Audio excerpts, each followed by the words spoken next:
ครับเริ่มเลยนะอาจารย์ครับสวัสดีครับท่านผู้ชมนะครับวันนี้เราก็มาพบกันกับรายการวัดไฟหินเพื่อสังคมนะทีนี้เราก็ได้มีวิทยากรอาจารย์ทวีเบญจรัตน์ก็จะมาเล่าเรื่องประสบการณ์ของการสอนสมาธิให้กับคนรุ่นใหม่นะก็อยากให้อาจารย์เล่านะครับเชิญครับก็ขอสวัสดีกับท่านผู้ฟังและท่านผู้ชมทุกท่านนะครับวันนี้ก็รู้สึกยินดีนะที่ได้มีโอกาสมาวัดฝายหินอีกครั้งหนึ่งนะครับก็คงจะเป็นเรื่องของวัดฝายหินเพื่อสังคมเช่นเดิมนะครับหัวข้อที่อาจารย์พิชัยท่านได้ให้ผมไว้เนี่ยที่จริงพอดีโชคดีเมื่อประมาณสักอาทิตย์ที่แล้วได้มีโอกาสนะได้รับเกียรติให้ไปเป็นวิทยากรนะครับในการบรรยายหัวข้อสมาธิเป็นสมาธิเบื้องต้นนะครับให้กับคณะครูโรงเรียนเอกชนโรงเรียนหนึ่งนะครับในจังหวัดเชียงใหม่นะซึ่งโรงเรียนนี้ก็เป็นโรงเรียนคริสเตียนนะครับโปรเตสแตนต์นะฮะก็ที่จริงโรงเรียนนี้ผมเป็นศิษย์เก่าอยู่เช่นเดียวกันนะครับก็ได้มีโอกาสกลับไปสถาบันครั้งหนึ่งนะแล้วรู้สึกดีใจนะก็เขาก็ให้การต้อนรับเป็นอย่างดีนะฮะทีนี้จุดประสงค์ของสมาธิที่เขาขอให้เราไปช่วยพูดช่วยบรรยายให้กับคณะครูเนี่ยก็เป็นครูระดับประถมนะฮะเพื่อเขาจะได้ไปแอพพลายหรือว่าเอาไปสอนให้กับเด็กนักเรียนตั้งแต่ระดับประถม1ถึงประถม6นะฮะคือป1ถึงป6นี้การที่จะต้องให้ครูเนี่ยนำสมาธิที่ได้มาเรียนจากที่คณะวิทยากรจากพวกเราที่ได้ไปให้ความรู้เนี่ยมันมีอะไรที่อยากจะมาเล่าให้ฟังว่าปัญหามันคืออะไรซึ่งเห็นชัดที่สุดเลยว่าณปัจจุบันนี้สิ่งเหล่านี้มันไม่ใช่ว่าเริ่มเกิดตั้งแต่เด็กนะมันเกิดตั้งแต่คุณครูเลยนะครับที่เขาอาจจะไม่ค่อยเข้าใจนะสิ่งที่เรานำไปให้เพราะว่าเราบอกแล้วว่าสมาธินี้เป็นสมาธิเบื้องต้นนะครับเป็นสมาธิค่อนข้างจะสมัยใหม่นะก็ไม่ถึงกับเป็นสมาธิที่ตั้งขึ้นมาเองครูบาอาจารย์ก็เป็นท่านเป็นรุ่นเก่านะครับเป็นปรมาจารย์นะครับของวิปัสสนากรรมฐานนี่เก่งมากอยู่แล้วนะผมขออนุญาตไม่เอ่ยนามนะครับก็เป็นครูบาอาจารย์ที่เราเคารพนับถือเป็นอย่างยิ่งนะครับพอดีไปถึงโรงเรียนเป็นโรงเรียนคริสเตียนที่พูดไว้นะพอไปเจอปุ๊บเนี่ยหลักสูตรที่เราเตรียมกันไปเรียบร้อยปุ๊บเนี่ยมันก็เกิดมันก็มีปัญหาขึ้นมาทันทีเลยเพราะเขาขอหลายๆอย่างนะเพราะว่าโรงเรียนเป็นโรงเรียนคริสเตียนแล้วก็ครูบาอาจารย์ที่เขียนหลักสูตรเราเป็นศาสนาพุทธนะครับมันมีบางสิ่งบางอย่างในใบ PowerPoint หรือว่าสิ่งที่เราไปนำเสนอแล้วก็คำพูดหรือบางสิ่งบางอย่างที่จะต้องปฏิบัติเนี่ยมันก็ต้องทำตามแพทเทิร์นหรือตามแบบที่เราได้รับมอบมาในการถ่ายทอดในฐานะที่เราเป็นครูบาอาจารย์ในสอนให้กับครูในครั้งนี้นะครับก็มีหลายๆอันเดี๋ยวสิ่งเหล่านี้นะครับมันก็เลยต้องไปแก้ไขกันที่โรงเรียนเลยว่าจะทำยังไงดีนะแล้วก็เกรงใจเขาเหมือนกับเขาเป็นลูกค้าเราเนี่ยแล้วไปให้บริการเขานะแต่อีกอันหนึ่งเราก็ต้องคิดอยู่แล้วว่าเราจะทำยังไงดีสิ่งต่างๆที่เราได้ไปมันเป็นมาตรฐานที่เขาให้มาของครูบาอาจารย์ก็ไม่อยากจะให้ตรงนั้นมันเสียหายไปพยายามคุยเขาเข้าใจนะเขาก็ยอมรับนะครับว่าบางสิ่งบางอย่างเนี่ยอยากจะให้คุณครูได้ฟังก่อนไหมแล้วก็หัวข้อต่างๆที่ให้มาที่เตรียมมาเนี่ยสิ่งที่มันออกมาเป็นภาษาบาลีหรือเราจะต้องปฏิบัติที่มันมีภาพออกมาเป็นมีรูปพระสงฆ์มีรูปของพระทางศาสนาพุทธแต่มาที่โรงเรียนคริสเตียนนะพอดีวันนั้นมีผู้หลักผู้ใหญ่เขาก็มาด้วยนะครับเขาคงจะก็คุยกันบ้างแล้วว่าจะทำยังไงดีพอจะแก้ไขได้ไหมหรือว่าจะข้ามไปได้ไหมนะผมก็บอกว่าหลักสูตรนี้เป็นหลักสูตรที่เขาเต็มหัวข้อหมดเลยสมมติ6หัวข้อเนี่ยเราต้องพูดทั้ง6หัวข้อแล้วปฏิบัติด้วยมันถึงจะประสบความสำเร็จครูถึงจะรู้เรื่องพอดีบังเอิญหัวข้อแรกเป็นหัวข้อที่ผมจะต้องพูดผมก็เลยใช้วิธีเปิดใจนะ ใช้วิธีเปิดใจ อาจารย์จะลองแทรกคำถามก่อนไหมเดี๋ยวผมจะพูดว่าเปิดใจยังไงครับอันนี้ก็เป็นส่วนหนึ่งเรื่องการเปิดใจในการเรียนรู้ทีนี้ไม่ว่าจะคือคนรุ่นใหม่คนรุ่นใหม่นี้จะอาจจะเป็นอาจารย์หรือว่าเป็นนักเรียนที่มาเรียนรู้ต่างๆเนี่ยเขาก็มีลักษณะหนึ่งที่เขารู้สึกในจิตใจว่าจะมารับสิ่งใหม่ที่มันเกิดขึ้นมันก็ยากเพราะฉะนั้นการเปิดใจเป็นตัวสำคัญที่สุดเนี่ยอยากจะถามว่าที่ให้เขาเปิดใจเนี่ยทำยังไงครับคืออันดับแรกที่สุดเนี่ยผมเชื่อแน่ว่าคุณครูที่มาเนี่ยเป็นคุณครูระดับประถมน่าจะเป็นคุณครูใหม่ๆนะครับคุณครูใหม่ๆนะแล้วก็เขาอาจจะเคยได้ศึกษาสมาธิมาบ้างนะหรือว่าเพราะว่าครูเนี่ยผมเป็นนักเรียนเป็นโรงเรียนที่ผมไปเนี่ยเป็นโรงเรียนที่ถ้าพูดถึงตอนสมัยอยู่ผมรู้เลยว่าประมาณ 7-80% เป็นพุทธนะครับคริสเตียนมีก็ไม่น่าจะถึง 30% ณเวลานั้นนะครับปัจจุบันผมก็ว่าคงไม่ต่างกันเท่าไหร่นะฮะทีนี้มันบังเอิญมันไปตรงกับคำว่าโรงเรียนกับความรู้ที่เราจะไปให้เนี่ย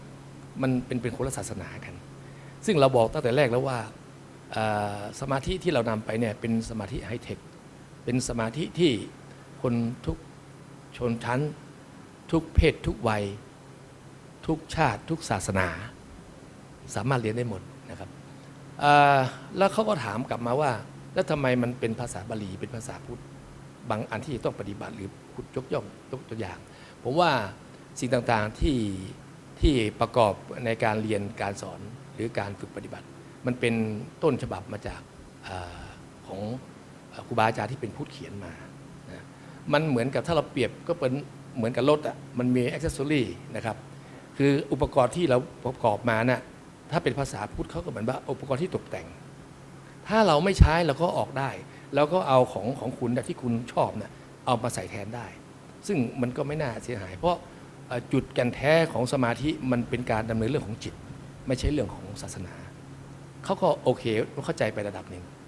ผมเลยบอกว่ายังไงให้คุณครูได้ฝึกหรือได้ฟังบรรยายกันเพราะว่าหัวข้อที่เรานำ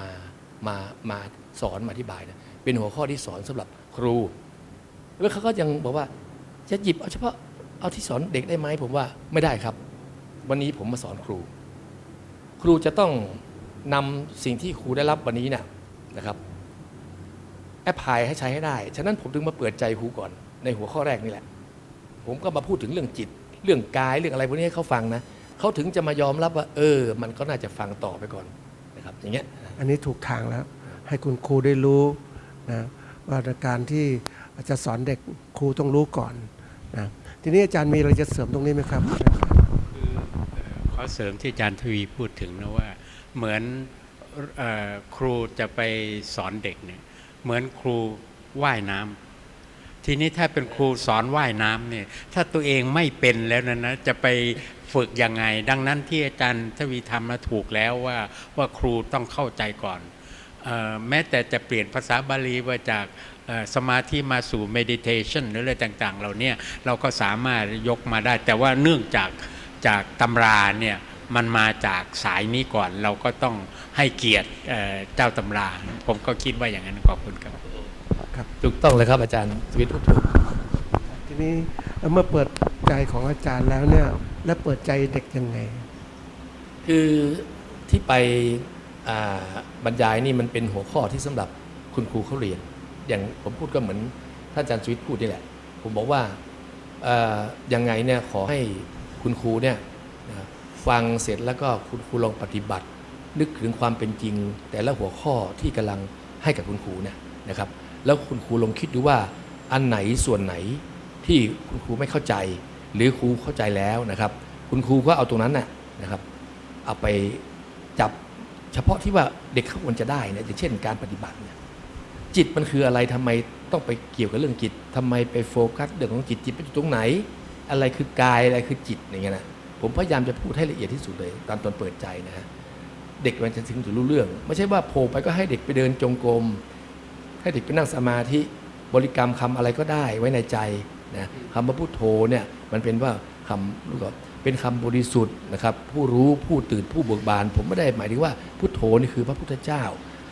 คำว่าพุทโธหรือคำบริกรรมมันเป็นกุศโลบายผมพยายามนะให้จิตมันไปเกาะแล้วเราเนี่ยจะพยายามจะบล็อกหรือไม่ให้อารมณ์ต่างๆ108เข้ามาในสู่จิตใจเรา แล้วเราก็จะได้ความเป็นหนึ่งคือเอกคตารมณ์นั่นแหละคือสมาธิถ้าคุณมาตรงนี้ถูกต้องคุณก็ได้สมาธิแล้วแล้วคุณลองไปคิดที่ว่ามันไปเกี่ยวข้องกับทางศาสนาตรงไหนผมพยายามพูดให้ครูฟังนะครับ ทีนี้นักเรียนยอมรับไหมฮะ คือนักเรียนไม่ได้เข้าไป เอาสอ วันนั้นมีแต่ครูอย่างเดียวมีเกือบ200คนนะครับ อ๋อ มันมีobserve ด้วยคือเขาไปสังเกตการณ์ด้วย ครับทีนี้ว่าในคนรุ่นใหม่เนี่ยนะเป็นผู้ใหญ่ก็ตามเนี่ยบางทีเขาเรียกว่าเรียนรู้ทางโลกมามาก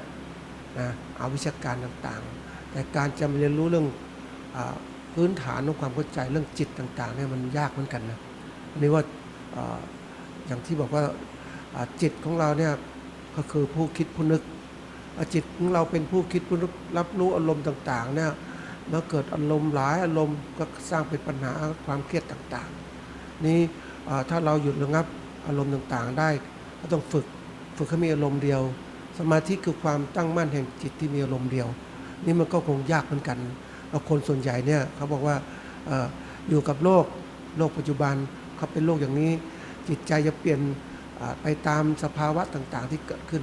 เพราะนั้นมันก็เป็นปัญหาเหมือนกันว่าเขาอาจจะต่อต้านเพราะว่าเขาไม่เคยที่จะรับรู้ว่าฝึกยังไงให้จิตเป็นสมาธิอันนี้ก็เป็นเรื่องยากอาจารย์ได้ทำอะไรต่อครับว่าทำยังไง พอผมเริ่มหัวข้อแรกนะครับเพราะให้เขารู้ว่าจุดประสงค์ของการทำสมาธิเนี่ยมันเพื่ออะไร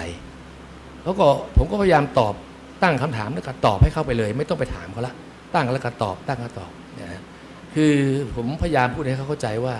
การที่เรามาทำสมาธิทำไมจุดประสงค์เพื่อให้เรามาสะสมพลังจิตที่ผมพูดระหว่างจิตกับกายกับจิตนะจิตเป็นนายกายเป็นบ่าวเนี่ยแสดงว่าจิตเนี่ยมันต้องสำคัญกว่ากายเพราะมันเป็นตัวสั่งให้กายดีไม่ดีได้หมดเลยแสดงว่าจิตจะต้องเป็นจิตที่ถูกยกระดับขึ้นมาที่เราเรียกว่าชวนะจิตทุกคนเคยได้ยิน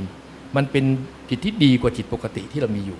คือเมื่อจิตมีพลังปุ๊บเนี่ยมันก็จะทำให้สติปัญญาได้ยกขึ้นมาเพราะว่า3อันสมาธิปัญญามันเป็นแพ็กเกจเดียวกันมันขึ้นก็ขึ้นด้วยกันลงก็ลงด้วยกันผมก็บอกอย่างนี้ฉะนั้นคุณรู้เรื่องจิตถ้าคุณบอกว่าสมาธิคือการดำเนินการเรื่องของจิตแล้วจิตจะมีพลังพอจิตมีพลังปุ๊บนะสิ่งต่างๆที่ตามมานะมันจะเกิดให้เรานะทำอะไรไปในสิ่งที่มันเป็นบวกเป็นทางดีเป็นทางที่ไปสู่อะไรแล้วแต่ที่เป็นทางที่ดีหมดเลยเอาแค่นี้ก่อนอย่าไปมุ่งถึงวิปัสสนาอย่าไปมุ่งถึงวิเศษฤทธิเดชแยกทะเลยกภูเขาคิดกันไม่ได้ละอันนั้นมันเป็นเรื่องของผมไม่รู้ว่าจะเป็นสิ่งที่ตามมาหรือเปล่าแล้วมันจะเป็นที่คิดเอาเองหรือเปล่าเราระดับทางโลกเนี่ยนั้นไม่ใช่อยู่ในทางเป็นบรรพชิตเป็นนักบวชเราต้องคิดถึงทางโลกก่อน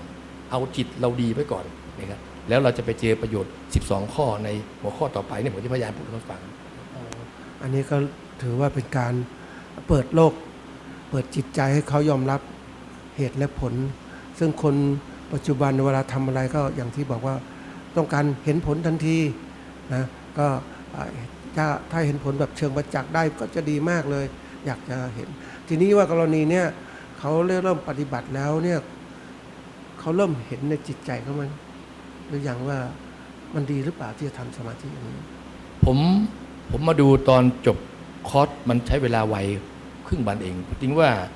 คอร์สที่เราเอาไปบรรยายเนี่ยมันจะใช้เวลา1 วันเต็มๆนี่ผมว่ายังน้อยไปนะแต่อันนี้เขาให้เวลาแค่ครึ่งวันเขาพยายามจะตัดออกที่ผมไม่ตัดไงผมมาดูสุดท้ายปุ๊บจบปุ๊บ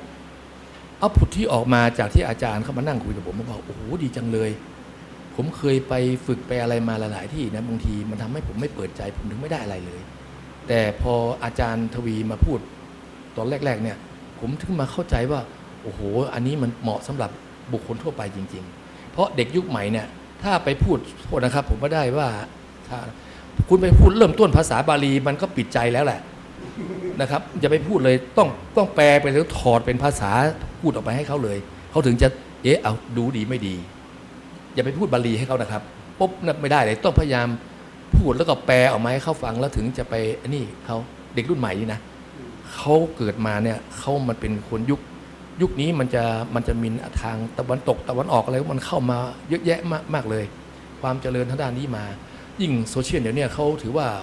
เขาเก่งเพราะเขามีโซเชียลเขาไม่ต้องมาพึ่งพาอาศัยบิดามารดาเท่าไหร่ ไม่ต้องมาฟังผู้หลักผู้ใหญ่เท่าไหร่แล้วมันจะเป็นอย่างนั้นไปเลยเนี่ยเราก็กลัวไงใช่ไหมครับสิ่งที่เข้ามาต่างๆนานาเนี่ยเอ้ยเดี๋ยวเซิร์ชหาเดี๋ยวรู้หมดอะไม่รู้เลยว่าสิ่งที่คุณเซิร์ชมานั้นมันถูกไหมมันจริงไหมอันนี้เนี่ยน่ากลัวนะฮะ อาจารย์จะเสริมตรงนี้ไหมครับยิ่งเด็กคนรุ่นใหม่เวลาศึกษาอะไรก็ตามก็ไม่ค่อยฟังครูบาอาจารย์แล้วเดี๋ยวนี้ไปหาเองก็ได้พึ่งตัวเองก็ได้อาจารย์จะเสริม อันนี้เห็นด้วยกับอาจารย์ทวีนะว่า อย่าว่าแต่เด็กนะนักการเมืองบางคนเล่นการเมืองเขาไปหาอาจารย์ครูเกิลท่านนั้นเลยไม่ได้ดูพระไตรปิฎกนะว่ากูว่าไม่อะไรดูเลยเนี่ยแล้วคุณจะไปเข้าใจหลักปรัชญาพุทธศาสนาได้อย่างไร อันนี้มีความสำคัญมากว่ามันไม่ใช่เจเนอเรชันแกปหรือช่องว่างแล้วระหว่างวัยแต่ว่าเป็นเราเสพติดสื่อโซเชียลมากพวกคนยุคนี้นะเลยไม่รู้อะไรสาระของชีวิตคืออะไรพลังจิตคืออะไรไอ้เนี่ยผมว่ามันต้องมีกระบวนการแบบที่อาจารย์ทวีไปนำเสนอเนี่ยเยอะๆแล้วก็หลายช่องทางมันจะทำให้คนกลับมาสู่ให้รู้จักตนเองว่าใครและจิตใจเป็นอย่างไรไอ้นี่สำคัญมากในโลกปัจจุบันนี้นะบางเรื่องนะอาจารย์เมื่อที่เราจะพูดกันต่อไปเรื่องคนตายเรื่องจิตคับแคบเรื่องข้องจิตหรืออะไรพวกนี้มันเป็นปัญหาซึ่งไม่มีพลังจิตตามไม่ทันต่อเหตุการณ์ก็เลยจิตก็เลยอ่อนแอพ่ายแพ้แล้วในที่สุดหาทางออกซึ่งไม่ใช่สติปัญญาดังนั้นผมคิดว่าเรื่องจิตนี้เป็นเรื่องสำคัญครับทีนี้เมื่ออาจารย์ทวีได้ไปสอนแล้วเปิดใจเขาแล้วเนี่ยว่าเขาจะเข้าใจแล้วรู้สึกท้อถอยอะไรไหมครับวันนั้นที่จริงแล้วคนที่มาให้ข้อมูลผมที่มาถามนะมันเป็นระดับถ้าพูดถึงหน่วยงานก็เป็นระดับแผนกหัวหน้าแผนกไม่ใช่ผู้อำนวยการผู้อำนวยการนี่เขาไม่เปิดตัวออกมาคือการไม่เปิดตัวผู้อำนวยการเนี่ยเขาเป็นคริสเตียนเขาพยายามให้ลูกน้องมาผมเชื่อในว่าลูกน้องเขาน่าจะเป็นพุทธนี่แหละนะครับเขากลัวไปหมดเลยไงนี้ผมก็บอกว่าไม่เป็นไรผมเป็นหัวหน้าทีมมาเดี๋ยวอาจารย์มาคุยกับผมข้างในนี่ก่อนเนาะเขาไปยืนคุยกันวันนี้เขากำลังอบรมบรรยายต่อผมก็เข้าไปคุยข้างในผมบอกว่าเดี๋ยวขอให้เราบรรยายกันจบไม่ผมพยายามเดี๋ยวมันจะมีอะไรที่เปิดออกมาแล้วก็จะเข้าใจไปเรื่อยๆก่อนเพราะว่าเราผ่านมาเนี่ยเราไปมาทุกศาสนาแล้วเราก็ไปอบรมมาหมดแล้วทีนี้พอเริ่มต้นปุ๊บเนี่ยครูก็จะมาให้ผมตัดตรงนู้นตัดตรงนี้ขอเอาเฉพาะที่เราจะไปสอนเด็กได้ไหมไม่ได้คุณครูต้องฝึกก่อนเหมือนอาจารย์สวิตท่านพูดคุณครูต้องฝึกให้เป็นก่อนคุณจะเป็นนักคุณจะมาสอนเด็กว่ายน้ำเนี่ยคุณก็ต้องว่ายน้ำเป็นวิธีการตั้งแต่เบสิกไปจนถึงว่ายเป็นเนี่ยคุณจะต้องเป็นหมดถูกไหมครับสมาธิก็เช่นเดียวกันอย่างเงี้ยฮะกว่าจะคุณต้องเป็นคุณต้องเข้าใจก่อนแล้วคุณก็ยกเรื่องนี้ไปจะหยิบอันไหนจะไปพูดนั่นเรื่องของครูละว่าคุณจะเอาอะไรให้เด็กไม่ใช่เรื่องของผมแต่ผมมีทีมงานอยู่ถ้าจะให้ผมมาสอนเด็กโดยตรงมันก็เป็นอีกแบบหนึ่งผมพูดไงครับ อันนี้ก็เป็นตัวอย่างของการที่เรียกว่าจะนำสมาธิไปสอนให้กับคนในสังคมรุ่นใหม่ซึ่งก็ผู้สอนอย่างที่บอกสอนว่ายน้ำต้องเป็นว่ายน้ำด้วยไม่ใช่เป็นอย่างนี้ทีนี้ว่าการที่เรานั้นจะสอนอะไรนะครับให้เขาเรียนรู้เนี่ยมันต้องมีแหล่งอ้างอิงแหล่งอ้างอิงหลักคำสอนของพระพุทธศาสนาก็คือมาจากภาษาบาลีเราก็ต้องคงไว้อาจจะแปลเป็นไทยเป็นอะไรเขาให้เข้าใจก็เป็นสิ่งที่ขึ้นมาอันนั้นก็เป็นตัวอย่างหนึ่งก็อันนี้ก็คงฝากท่านผู้ชมเหมือนกันว่าถ้าอยากรู้เรื่องการสอนนะเบื้องสมาธิเบื้องต้นในการที่จะนำจิตใจสู่ความสงบอย่างไรและจะต่อระดับสูงอย่างไรก็เป็นสิ่งที่ท่านต้องติดตามนะครับเพราะว่าวันนี้เป็นแค่ตอนแรกๆนะครับของการใช้ชีวิตของการที่เราเป็นเขาเรียกว่าพุทธศาสนิกชนในการนำหลักคำสอนพระเจ้าไปใช้ในชีวิตประจำวันของเราอย่างไรมันเริ่มต้นจากจิตนี่แหละจิตถ้าเรามีสมาธิดีเดี๋ยวก็ไปต่อนะครับวันนี้หมดเวลาลงแล้วครับสวัสดีครับเมื่อกี้อาจารย์พูด